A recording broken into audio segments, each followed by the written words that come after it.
തനിക്കെതിരെ ടിനി ടോം ഉന്നയിച്ച ഗൂഢാലോചനാവാദങ്ങൾ തള്ളുന്നു നടി അൻസിബ ഹസൻ. തന്നെ ജിഹാദി എന്ന് വിളിച്ചുവെന്നും ഡ്രൈവറെ മതം മാറ്റാൻ ശ്രമിച്ചതായി ടിനി ടോം വ്യാജ പ്രചരണം നടത്തിയെന്നും അൻസിബ ആരോപിച്ചു. അമ്മ എക്സിക്യൂട്ടീവ് കമ്മിറ്റി അംഗത്തിന്റെ പരാതിയിൽ ഇക്കാര്യങ്ങളുണ്ടെന്നും ടിനി ടോമിനെ സംഘടനയിൽ നിന്ന് പുറത്താക്കണമെന്നും അൻസിബ ആവശ്യപ്പെട്ടു. വ്യക്തികളെ നോക്കിയാണ് അമ്മ നടപടിയെടുക്കുന്നതെന്നും തന്റെ മുൻ പരാതികളിൽ നടപടി ഉണ്ടായില്ലെന്നും നടി കുറ്റപ്പെടുത്തി. ലെബി സജീന്ദ്രൻ നൽകും വിശദാംശങ്ങൾ. Good morning Leby. അങ്ങേയറ്റം ഗുരുതരമായിട്ടുള്ള ഒരു ആരോപണമാണ് ടിനി ടോമിനെതിരെ ഇന്നലെ അൻസിബ ഉന്നയിച്ചത്. ഇന്നലെ റിപ്പോർട്ടറിലൂടെ അക്കാര്യം അവർ വെളിപ്പെടുത്തുകയും ചെയ്തിരുന്നു. അതിനുശേഷമുള്ളവരുടെ പ്രതികരണവും കേട്ടു. അതിനുശേഷം അമ്മയിൽ നിന്നുള്ളവരുടെ പ്രതികരണങ്ങൾ കേട്ടു. പ്രസിഡന്റ് ശ്വേതാ മേനോന്റെ പ്രതികരണം കണ്ടു. എന്ത് പ്രതീക്ഷിക്കാം ഇനി ഇതിൽ?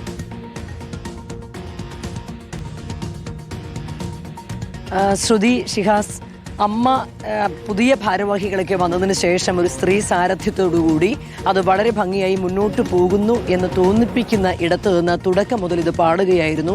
ഏറ്റവും ഒടുവിൽ അംഗങ്ങൾ തമ്മിൽ അങ്ങോട്ടും ഇങ്ങോട്ടും ചെളി വാരി എറിയുന്ന സാഹചര്യത്തിലേക്ക് കാര്യങ്ങൾ എത്തി നിൽക്കുന്നു. ഇന്നലെ രാത്രി നെടുമ്പാശ്ശേരി വിമാനത്താവളത്തിൽ വന്നിറങ്ങിയ അൻസിബ ഹസൻ അതിരൂക്ഷ വിമർശനം ടിനി ടോമിനെതിരെ നടത്തിയ വിമർശനങ്ങളിൽ ഉറച്ചു നിൽക്കുന്നതിനൊപ്പം അതിരൂക്ഷ വിമർശനമാണ് അമ്മയ്ക്കെതിരെ നടത്തിയിരിക്കുന്നത്. അമ്മ ഭാരവാഹികൾക്കെതിരെ നടത്തിയിരിക്കുന്നത്.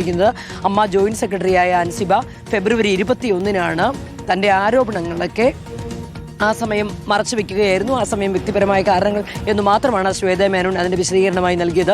രാജിവെക്കുകയായിരുന്നു. അതിനെ തുടർന്നാണ് ഇന്നലെ ഇത്രയും രൂക്ഷ വിമർശനവുമായി ടിനി ടോമിനെതിരെ രംഗത്ത് വന്നത്. തുടർന്ന് വൈകിട്ട് അമ്മ ഓഫീസിൽ വച്ച ടിനി ടോം മാധ്യമങ്ങളെ കണ്ടപ്പോൾ ഇതൊക്കെ തള്ളിക്കളഞ്ഞു. പക്ഷേ എന്നാൽ വളരെ വൈകാരികമായിട്ടാണ് രാത്രി ഇന്നലെ അൻസിബ മാധ്യമങ്ങളെ കണ്ടത്. ടിനി ടോമിനെതിരെ നടത്തിയിരിക്കുന്ന ആരോപണങ്ങളിലൊക്കെ ഉറച്ചു നിൽക്കുന്നത് കൂടാതെ തനിക്ക് നീതി അമ്മ എന്നുള്ള സംഘടനയിൽ നിന്ന് ലഭിക്കുന്നില്ല. അതുമാത്രമല്ല, ഒരു എക്സിക്യൂട്ടീവ് അംഗം തനിക്കെതിരെ വ്യാജ പരാതി തൃപ്പൂണിത്തുറ പോലീസ് സ്റ്റേഷനിൽ നൽകിയിട്ടും അതിനെതിരെ അന്വേഷണം, അല്ലാതെ ആ കേസ് അന്വേഷിക്കണമെന്നല്ല, തനിക്കെതിരെ ഗൂഢാലോചന നടന്നിട്ടുണ്ട്, തനിക്കെതിരെ വ്യാജ പരാതി നൽകിയതിന്റെ സാഹചര്യം അന്വേഷിക്കണം എന്ന് അമ്മയിൽ പരാതിപ്പെട്ടപ്പോൾ അതിനെ പരിഹസിച്ച് തള്ളുകയാണ് ടിനി ടോം അടക്കമുള്ളവർ ചെയ്തത്. അമ്മയുടെ സാരഥ്യത്തിൽ ഇരിക്കുന്നവരിൽ നിന്ന് തനിക്ക് നീതി കിട്ടിയിട്ടില്ല. അതുമാത്രമല്ല, ഇന്നലെ അൻസിബ പറഞ്ഞത് മറന്നിട്ടില്ലല്ലോ, ഒരു സ്ത്രീക്ക് ഒരു മനസമാധാനത്തോടെ നിൽക്കാൻ പറ്റുന്ന ഇടമല്ലാതായി അമ്മ മാറിയിരിക്കുന്നു എന്നുള്ള ഗുരുതരമായ ആരോപണമാണ് ഉന്നയിച്ചിരിക്കുന്നത്. കഴിഞ്ഞ കുറേ കാലമായി അങ്ങോട്ടും ഇങ്ങോട്ടുമുള്ള ചെളിവാരിയെറിയൽ തുടരുന്നു.